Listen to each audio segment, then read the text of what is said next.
Weh, rambut aku dah macam rockers je. Dengan pakai baju hitam tu macam rockers je.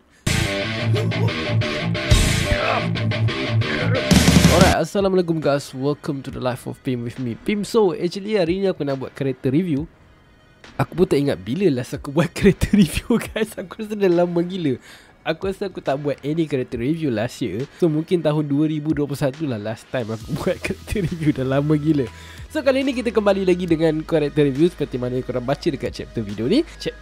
Tajuk video ni ia adalah berkaitan dengan Gorosei. Dah lama kan tak buat character review ni. So rindu jugalah. Anyways, aku pun memang menunggu saat-saat yang macam ni untuk buat character review tentang Gorosei. Sebab aku memang dah lama nak cakap pasal Gorosei ni. So memang menunggu waktu yang sesuai lah.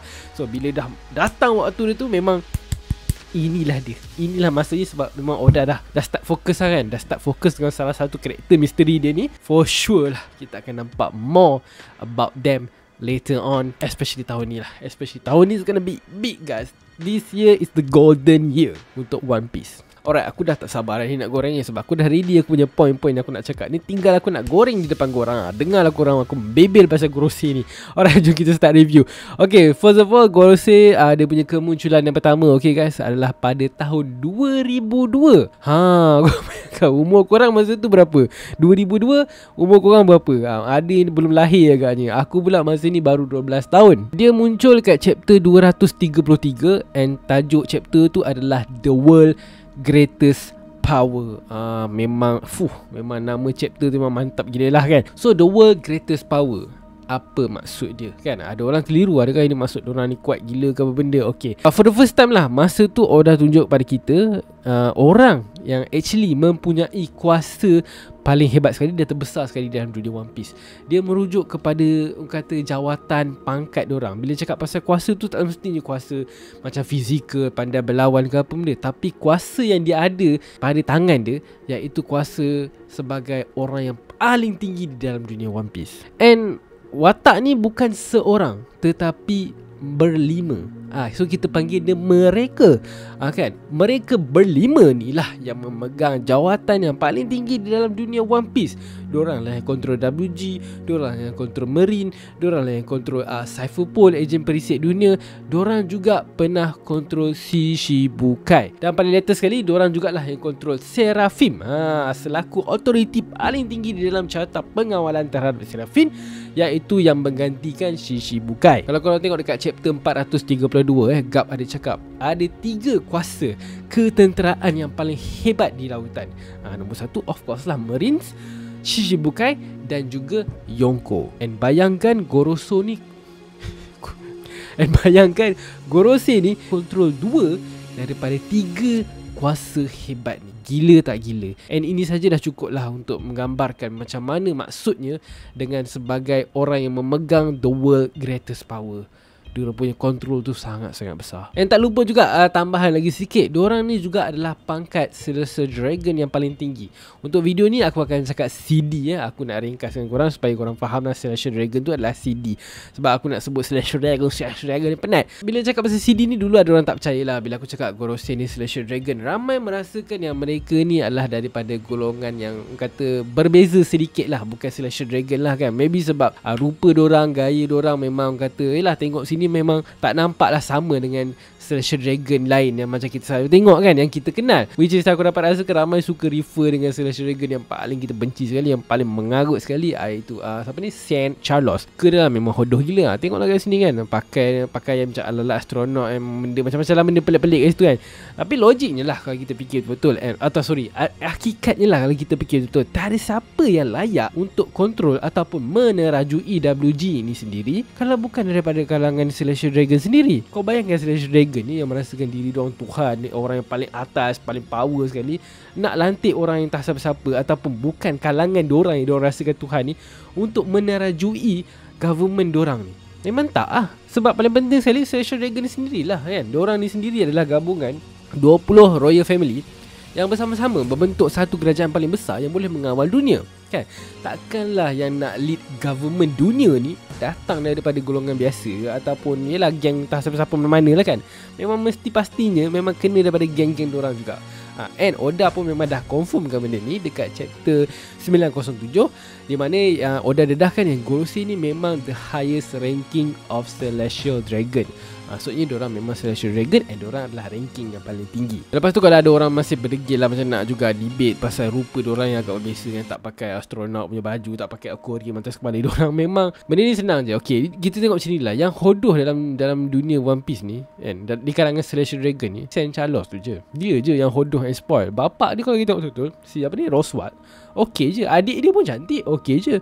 And kalau kita tengok Don Quixote the Flamingo lah kan, contohnya bapak dia kan, elok je muka kan. Mak dia pun elok je muka, dia sendiri pun elok muka, adik dia pun elok. Even even daripada sudut pakaian pun kata ini akan lebih kepada tengok sifat personality ataupun ideologi Celestial Dragon tu sendiri masing-masing. Macam Gorosei tu memang smart semua kan, leader pula ke atas. So takkan ada orang nak pakai benda-benda bodoh macam tu kan. Yang selalu yang pakai-pakai macam ni, level-level bawahannya ni, yalah tengok sendirilah Roswell, Charles ni macam mana. Dia memang level-level sampah je lah. Tapi yang power Celestial Dragon, yang power ni takkan pakai benda-benda macam tu lah. Diorang akan smart lah kan. And then cakap pasal Gorosei ni, korang bayangkan daripada tahun 2002 tadi kan, Oda dah memperkenalkan kita Gorosei ni, tapi Oda langsung tak memperkenalkan nama diorang. Dia tunjuk rupa dia dia yang kita tahu, tapi nama dia langsung kita tahu. Tapi akhirnya pada chapter latest ni, awal tahun ini, akhirnya dekat chapter 1073 Oda dah reveal lah benda yang paling kita tunggu-tunggu. Aku tertunggu-tunggu salah satu nama daripada Gorosei akhirnya didedahkan kepada kita, iaitu Saint J. Garcia Saturn. At least walaupun seorang, and ada lagi nama 4 lagi nama yang kita belum tahu. Aku dapat rasakan semua nama ni kita akan dapat by this year at least. Sebab bila Oda dah start seorang, pastinya akan muncul yang kedua, ketiga, empat, dan kelima. Aku memang excited gila lah kan. Memang orang kata best untuk tahu nama-nama Gorosei ni, sebab dia boleh menguatkan certain teori yang ada. Okay, sebab apa? Macam aku cakap tadi, sebab diorang ni adalah Celestial Dragon. Diorang ni mewakili family Celestial Dragon. Total family Celestial Dragon ni ada 20 sepatutnya. Salah. Ada total 20 royal family yang bergabung, tetapi yang jadi Celestial Dragon hanya 19. Sebab ada satu family tu tak nak duduk ke atas, so dia tak jadi Celestial Dragon. So buat masa ni, kita officially hanya baru ada 4 lah kan. Aku tak kisah sangat pasal Celestial Dragon. Aku just nak total 20 royal family yang bergabung ni. Okay, so first kita ada Nefertari. Again, walaupun dia bukan Celestial Dragon, tapi dia adalah orang kata family yang bersekutu, yang original, yang sama-sama dalam gabungan 20 family ni kan. So diorang yang first. Second, kita dapat family Don Quixote. Lepas tu kita ada family Roswell kan. And latest sekali ni lah J. Garcia. So 4 ni dah confirm lah daripada nama 20 royal family. And aku boleh selit sedikit yang kelima. Ini hanyalah teori, tapi kemungkinan besar boleh jadi family Vigalan. Kalau korang tanya tentang mana dah aku dapat nama family Vigalan ni, korang boleh check it out dekat video teori yang aku pernah buat untuk Shanks. Aku akan letak link kat sini, kat situ, kat sini, kat situ, sebagainya lah. Okay, so korang boleh check. Okay, so masih banyak lagi family yang belum ditunjukkan kepada kita lah. And pastinya tiap individu dari Gorosei ni akan mewakili family diorang yang tersendiri kan. And dia boleh menambah lah lagi kepada kata 8 atau 9 total nama family. And masih lagi ada baki 10. Masih banyak lagi. Tak apalah. As long as ada, itu memang dah cun gila. Mana tahu orang tiba-tiba macam malas nak buang masa kan, kita bagi satu-satu, kita letak semua terus kat situ kan. So dapatlah kita total nama family yang bergabung ni untuk mewujudkan untuk menjadikan world government yang kita kenal sekarang ni. Alright, so apa lagi fakta yang menarik tentang Gorosei? So macam aku share tadi lah kan, penampilan pertama diorang dalam series ni adalah pada tahun 2002. So kalau kita kira-kira, dalam 21 tahun yang lepas lah kan. Wih, lama sikit. And tak, diorang ni masih kita boleh anggap sebagai misteri lah kan. Macam sebab yelah dia, macam aku cakap tadi, nama tak tahu sangat. And diorang ni pun bergerak dalam keadaan yang macam, actually tak bergerak sangat lah. Memang selalu kita nampak diorang kat situ je diorang. So kita pun tak tahu apa lagi benda lain yang diorang buat, ataupun benda-benda yang Oda tak tunjuk off screen yang diorang buat kan. Oda tak tunjuk kepada kita. Okay, kalau kita tengok kat sini lah, yang aku dah take it out poin-poin yang aku ada ni lah kan. Keseluruhan kemunculan diorang lah di dalam cerita ni memang tak banyak mana pun. And mostly Oda hanya tunjuk diorang ni pada waktu atau momen yang penting-penting saja. Okey, contohnya lah kan, penampilan pertama diorang adalah masa diorang bagi reaction kepada Shanks bertemu Whitebeard. Ni dekat chapter 233 tadi tu lah kan, orang punya apa kata pengenalan diorang masa tu. And then penampilan kedua diorang adalah daripada sudut flashback. Yang ni masa ni apa kata momen tegang, situasi tegang masa dekat Ohara dulu, masa yang Gorosei bagi arahan, kata bagi buster call and ni lah bunuh semua kan, penghapusan besar-besaran terhadap penduduk Ohara sebabkan rahsia tentang Void Century yang diorang tahu kan. So tu memang agak kejam gila lah. And then yang ketiga adalah perbincangan selepas peperangan Marineford. Masa ni diorang cakap pasal Luffy punya threat, diorang mencari New Warlord kan, mencari sesuatu yang baru. Diorang cakap pasal Will of D, and diorang cakap pasal Blackbeard yang diorang rasakan boleh menjadi pengganti kepada Whitebeard sebagai Yonko yang baru. So masa ni Blackbeard dah buat kata Ona lah dekat New World kan. And then nombor 4, diorang ada bergaduh Akainu tentang Doflamingo kan, yang diorang kena scam tu, Akainu kena scam tu. So ni masa Dressrosa punya arc.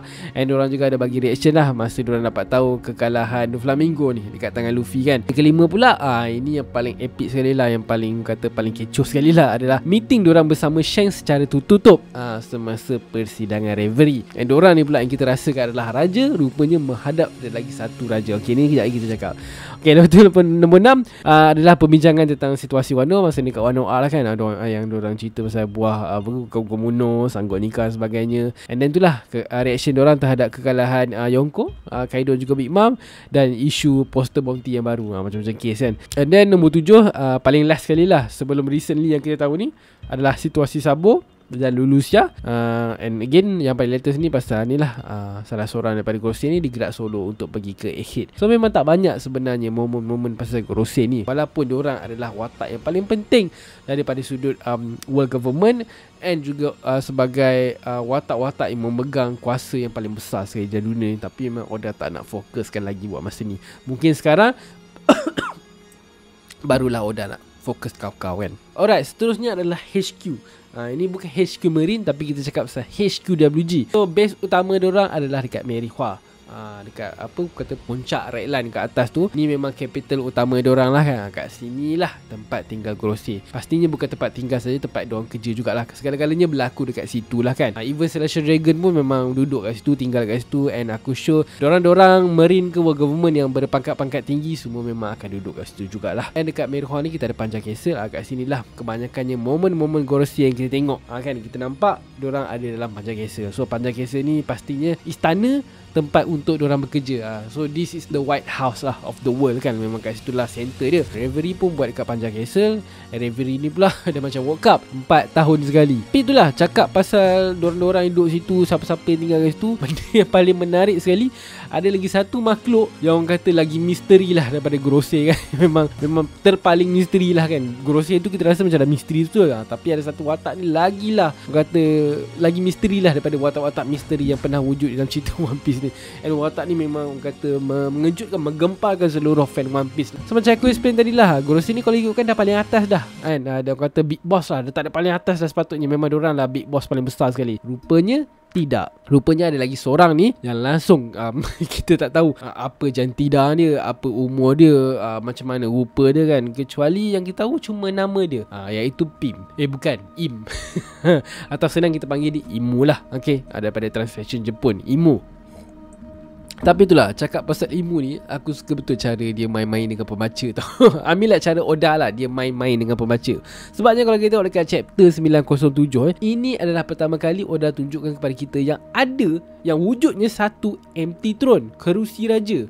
Kursi raja yang kosong.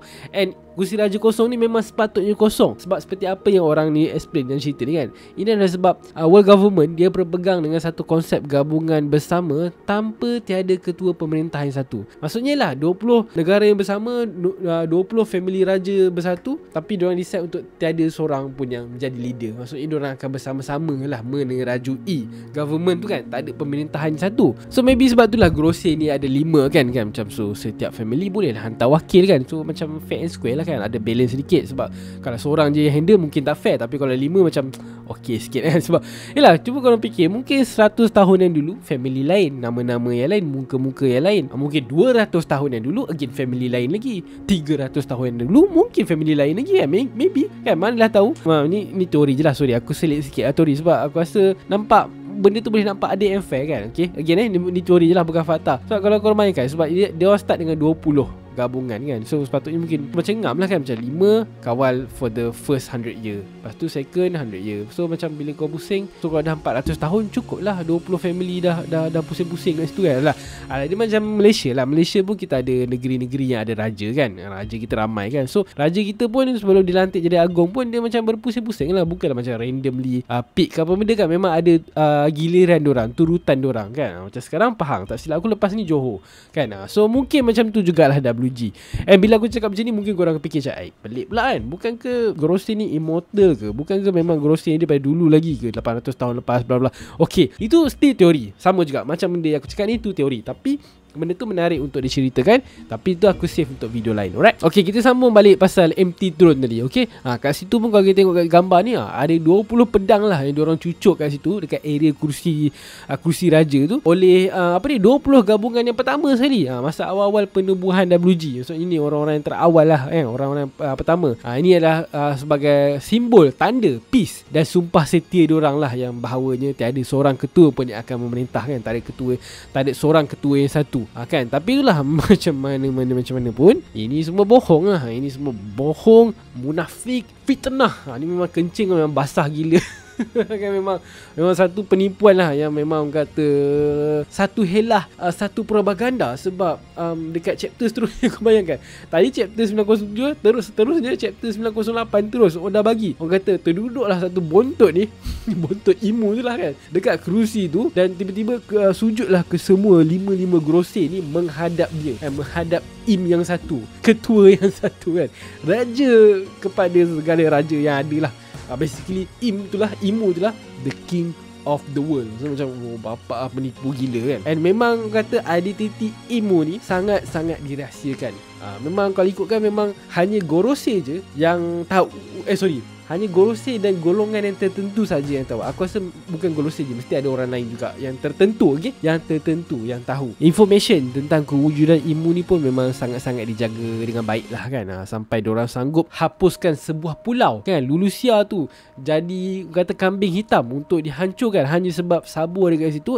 And Sabo cuba memberitahu Dragon tentang kewujudan Imu ni. Habis diorang macam lantak tak payah fokus pasal Sabo, kita hapuskan terus pulau tu kan, demi nak menjaga rahsia tentang kewujudan Imu ni. And daripada chapter yang latest kan, dengan hanya satu nama yang didedahkan oleh Oda kepada kita tentang nama, iaitu Saint Jagasia Saturn tu, teruslah keluar macam-macam teori yang orang kata dah again boleh selit sikit tentang pasal Imu lah, pasal itulah, pasal ini. So macam nampak banyak lah benda yang dah terbentang luas depan mata kita ni, yang kita boleh berteori tentang Gorosei dengan lebih luas. Itu yang menariknya. Okay, so now mari kita sembang pula pasal teori.